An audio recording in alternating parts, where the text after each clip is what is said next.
সুন্নতি ফাকাদ আহাব্বানি ওয়া মান আহাব্বানি কানা মাইয়া ফিল জান্নাহ। ও আনাস, তুমি আমার খাস খালেন, তুমি যদি প্রত্যেকদিন সকালে উঠি কাউকে হিংসা না করো, ঘুম দেওয়ার টাইমে যদি কাউকে হিংসা না করো, হিংসা মুক্ত হয়ে ঘুম দিতে পারো, এটা আমি নবীর সুন্নত। যে ব্যক্তি আমি নবীর সুন্নতকে মহব্বত করলো, আমাকে মহব্বত করলো, যে ব্যক্তি আমাকে মহব্বত করলো, সে ব্যক্তি আমার সাথে জান্নাতে যাবে। নবীর সাথে জান্নাতে যাবে কে কে রাজি? হাত তুলে দেখান তো ইনশাআল্লাহ। হিংসা করিয়া না হিংসা ছাড়িয়া। মা বোনের কাছে হিংসা আসেনি? জামাই আছে বেড়াইতো কথা কোন জামাই আছে 3 নম্বর ফল আনছে, ভাইয়া আমার দোকানে যায় না, ভাইয়ার ঘরে কিয়ে দিবে দিয়ে দিব গোস করে যান না, আমারে থমকে দিছে, দে না দে না দে না, বিকালে গেছে দাও না কিয়ে দিবেন। বাউরে বাউরে বের বানাইলে করে ছোট্ট ফ্রি দেখতে পাচ্ছি, যে তো ছোট ফ্রি যার করে নেই ও কালকে 1 সপ্তাহ আগে যা ফেয়ার আনছে খুন মরা, ও একবারে হুড়ো গেছে, ইগে দিছে, আর ছোট্ট আপেল ইগে আর বড় দুয়া দিছে।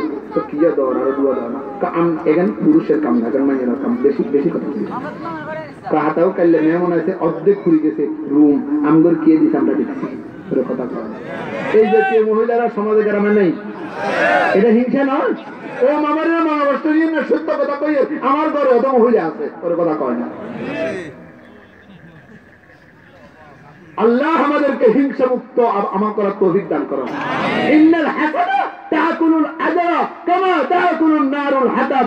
হিংসায় মানুষের নামাজকে, রোজাকে, হজকে, যাকাতকে, তাবলীগকে, জিকিরকে, সব প্রকারের ইবাদতকে এভাবে নষ্ট করে যেরকম আগুনে কলা পাতা, নারিকেল পাতা, সুপারি পাতা, শুকনা গাছ, শুকনা কাঠ, শুকনো বাঁশকে ধা ধা করে খালি করিয়ে দেয়। এভাবে যে ব্যক্তির অন্তর হিংসা আছে তার কোন ইবাদত থাকবে না, সব ইবাদত খালি হইয়া যাবে। বলেন নাউযুবিল্লাহ।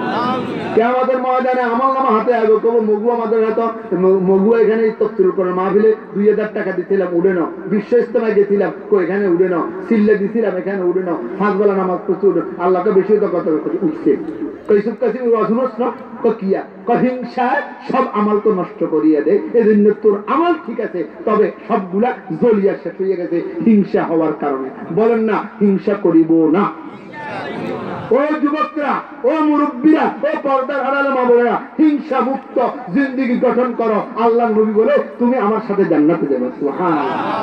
নবী কি হুব্বে সে হুব্বে খুদা है, नबी की हब्बे से हब्बे खुदा है, नबी से कब खुदा जुदा है, कुल इन कुंतुम तुहिब्बुन अल्लाह गवाह है।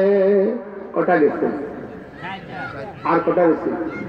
তো আমি জীবনে হারাম খাই না, এই যে বিপদে হচ্ছে এই ওয়াদা, এটা বাদ দিয়ে লাগবা না, এটা বাদ দিয়ে আর দুজন কই হারাম খোর আমগো সমাজে গ্রামে নাই, সুদ খোর আমগো গ্রামে নাই, 2 নম্বরে বিচার করে টাকা খন্ড আমগো গ্রামে নাই, জাল কবলা করে দেখতে মানুষ আমগো গ্রামে নাই, জমিনের আইল কেটে কেটে আতের জমিন আছিল 1 ডিসি মগজের 1.5 ডিসি, ওর কথা কয় না।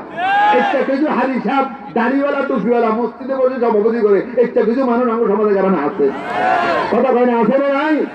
قال رسول الله صلى الله عليه وسلم لا يقبل الله تعالى صرفا ولا عدلا من آكل الحرام। ও হারাম করো না, মৃত্যুর সময় কালিমা নসিব হবে না, হারাম খেয়ে ইবাদত করছে। ইবাদত কবুল হওয়ার 3 শর্ত। 1 নম্বর হালাল গিজা।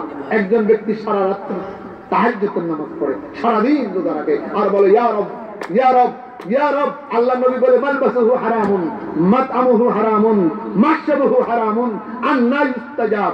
যে কোট গায়ে দিছে, দামি চাদর গায়ে দিছে, সুদের টাকা, যে বিছনা দিয়ে নামাজ পড়তেছে এটা ঘুষের টাকা, যে ফ্যান লাগাই আরাম করতেছে এটা হচ্ছে 2 নম্বরের বিচারের টাকা, জাল কবলার টাকা।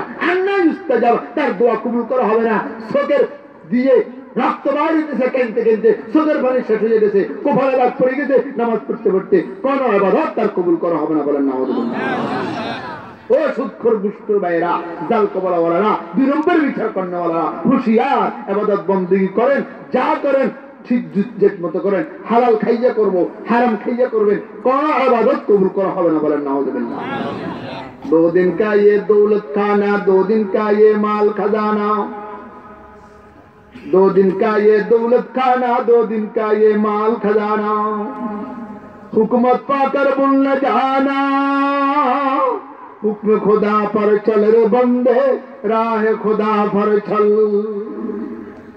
যত প্রকারের সূত্রামি করবেন হারামখোর ইবাদত সব নষ্ট, হারামখোর জাহান্নামী, হারামখোর এই ব্যক্তি মৃত্যুর সময় কালিমা নসিব হবে না। মান কানা আখিরু কালামিহি লা ইলাহা ইল্লাল্লাহ দাখালাল জান্নাহ, যে ব্যক্তির সর্বশেষ ব্যক্তি হবে লা ইলাহা ইল্লাল্লাহ, লা ইলাহা ইল্লাল্লাহ, লা ইলাহা ইল্লাল্লাহ, লা ইলাহা ইল্লাল্লাহ মুহাম্মাদুর রাসূলুল্লাহ দাখালাল জান্নাহ, যে ব্যক্তির সর্বশেষ ব্যক্তি হবে লা ইলাহা ইল্লাল্লাহ, সে ব্যক্তি বেহেশতি।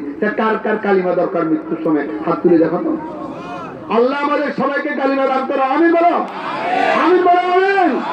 নাম্বার 2, যার মৃত্যুর সময় কালিমা নসিব হয় না, যে ব্যক্তি আলেম ও আবেদশী, নামাজ দেখতে পারে না, দাড়িওয়ালা দেখতে পারে না, টুপিওয়ালা দেখতে পারে না, ওয়াজ দেখতে পারে না, মাদ্রাসা মসজিদ দেখতে পারে না, তবলিগওয়ালা দেখতে পারে না, এরকম কিছু সুলকানিওয়ালা লোক সমাজে গ্রামে আছে। নামাজ পড়ে না, এটা একটা দোষ, দাড়ি রাখে না, এটা একটা দোষ। তবে অন্তর দিয়ে আলেম ওলামাকে ভালোবাসতে হবে, মহব্বত করতে হবে, দ্বীন শরীয়তকে মহব্বত করতে হবে, মৃত্যুর সময় কালিমা নসিব হবে ইনশাআল্লাহ। নাম্বার 3, মাতা পিতার অবাধ্য সন্তানের মৃত্যুর সময় কালিমা নসিব হয় না। ও যুবকরা, এখানে যা দেখতেছি 3 ভাগের 2 ভাগ যুবকেরা এখনো বিবাহ করে না, ভবিষ্যতে করবে। আর তোমরা যারা বিবাহ করেছ তোমাদেরকে বলতেছি, যারা বিবাহ করে নাই তোমাদেরকে বলতেছি, এক স্ত্রী গেলে 100 স্ত্রী পাওয়া যায়, এক মা গেলে দ্বিতীয় মা, এক শ্বশুর শাশুড়ি গেলে বহু শ্বশুর শাশুড়ি পাওয়া যাবে, কিন্তু এক বাপ গেলে দ্বিতীয় বাপ। মায়ের চেহারাটা কালো কুস্ত্রী, দেখতে মনে চায় না, মহব্বত সহকারে একবার তাকালে সাথে সাথে একটা কবুল হজ, একটা কবুল উমরা সওয়াব। সাহাবায়ে কেরাম বলে, ওয়া ইন কানা ফিল ইয়ামি মিআতু মাররা ইয়া রাসূলুল্লাহ, দৈনিক যদি 100 বার তাকাই, আল্লাহর নবী বলে 100 বার কোনো শব্দ নাই, যত 100 বার তাকাবা ততটা হজের সওয়াব দান করবে। হজ করতে 6 লক্ষ টাকা লাগে, তবে কবুলের গ্যারান্টি নাই। ও যুবকরা, মায়ের চেহারার দিকে তাকাও, সাথে সাথে কবুল হজের সওয়াব দান করবে। আর কিতাবের মধ্যে লেখে, যে ব্যক্তির মাতা পিতা আছে, সকালে একবার যদি মাতা পিতার চেহারার দিকে তাকায়, বিকালে একবার যদি মাতা পিতার চেহারার দিকে তাকায়, মৃত্যু পর্যন্ত তার চোখে সুষমা লাগবে না, চোখ দিয়ে পানি যাবে না, চোখ লাল হবে না। বলে, হুজুর আপনিও তো সুষমা লাগাইছেন, আমি অবজ্ঞার মাতা পিতা, 18.5 মাস বয়সে আমার আম্মা মারা যায়, আমার 4.5 বছর বয়সে আমার আব্বা মারা যায়, মাতা পিতাকে দেখি নেই, যার কারণে সুষমা লাগে বেদ্য। দুনিয়ার বুকে যত মহিলা আছে, নিজের মা ছাড়া স্ত্রী বলেন, মেয়ে বলেন, দাদি বলেন, নানি বলেন, যেই কোনো মহিলা আছে, যেই কোনো মহিলার দিকে তাকালে চোখের জ্যোতি কমে, একমাত্র মায়ের চেহারার দিকে তাকালে চোখের জ্যোতি বাড়ে, চোখের জ্যোতি বাড়ে। আর কোরআন শরীফের দিকে তাকালে চোখের জ্যোতি বাড়ে, আর কাবা শরীফের গিলাফের দিকে তাকালে চোখের জ্যোতি বাড়ে। সুবহানাল্লাহ। মৃত্যুর সময় কালিমা নসিব হতেছে না এক সাহাবী, সাহাবীর থেকে বড় বুজুর্গ দুনিয়া থেকে হয়। আল্লাহ নবী বলে, মাকে মাফ করে দিতে বলো। মায়ে বলে, মাফ করবো না। তখন আল্লাহ নবী বলে, আগুন জ্বালাইয়া তাকে আগুনে ফেলাও। সাহাবাকেরা আগুন জ্বালাইয়া ফেলতেছে, মা দূর থেকে দেখতেছে, ছেলে তো আমার ফেটেছি, আমি কষ্ট করছি, আমি ছেলে আবু দিয়া আমাকে কষ্ট দিছে, যা অন্তর থেকে মাফ করে দিছি। সাথে সাথে বলে, লা ইলাহা ইল্লাল্লাহু মুহাম্মাদুর রাসূলুল্লাহ। وَقَضَى رَبُّكَ أَلَّا تَعْبُدُوا إِلَّا إِيَّاهُ وَبِالْوَالِدَيْنِ إِحْسَانًا। আমাকে সিজদা করো, মাতা পিতার খেদমত করো। আল্লাহ আমাকে সিজদার সাথে মাতা পিতার ইবাদতকে সংযুক্ত করে দিয়েছে। ও দুনিয়ার বুকের মুসলমানেরা, শুনিয়ে রাখো, দুনিয়ার বুকে